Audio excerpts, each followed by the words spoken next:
বিয়ে বার্ষিকীর এই রাজকীয় আয়োজন সালমান এফ রহমানের ছেলে শায়ান ফজলুর রহমানের। দেশের বাইরে একটি বিলাসবহুল রিসোর্টে এই আয়োজন চলে 3 দিন ধরে। অনুষ্ঠান মাতাতে ছিলেন খ্যাতনামা সেলিব্রিটিরাও।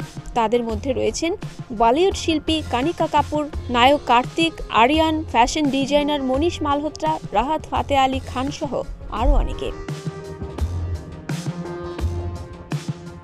এই ভিডিও বৃহস্পতিবার মার্জুক রাসেল নামে একটি আইডি থেকে শেয়ার করা হয়। যদিও এটি অভিনেতা কবি মার্জুক রাসেল কিনা তা নিশ্চিত করা যায়নি। ক্যাপশনে লেখা হয়, দরবেশ পুত্র শায়ান ফজলুর রহমানের ম্যারেজ অ্যানিভার্সারির খরচ 300 কোটি টাকা। সাথে সাথেই ভিডিওটি ভাইরাল হয়ে যায়। মন্তব্যের ঘরে অনেকেই ক্ষোভ ঝেড়েছেন। একজন লিখেছেন, চুরি করা সম্পদ দিয়ে রং তামাশা, এজন্যই হাতে দড়ি। অন্য একজন লিখেছেন, এজন্যই দাড়ি কেটে পালাতে হয়। এত ধন সম্পদ দিয়ে কি হয় যদি নিজের ইজ্জত নিলামে ওঠাতে হয়। ভিডিওতে শায়ানকে বলতে শোনা যায়, সাজরিন, আমার 4 সন্তান এবং পরিবারের পক্ষ থেকে এখানে উপস্থিত সব বন্ধু ও শুভাকাঙ্ক্ষীদের 3 দিন আমাদের সঙ্গে কাটানোর জন্য আন্তরিক ধন্যবাদ জানাই। It means the world to us and I want to thank you very much. Thank you, thank you, thank you.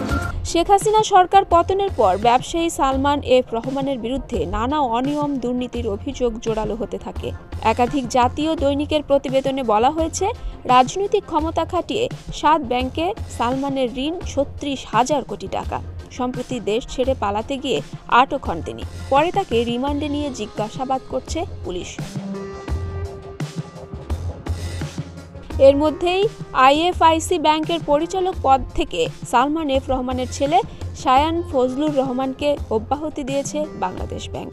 গত 11 আগস্ট আইএফআইসি ব্যাংকের ব্যবস্থাপনা পরিচালক বরাবর পাঠানো এক নির্দেশে এই সিদ্ধান্তের কথা জানায় কেন্দ্রীয় ব্যাংক।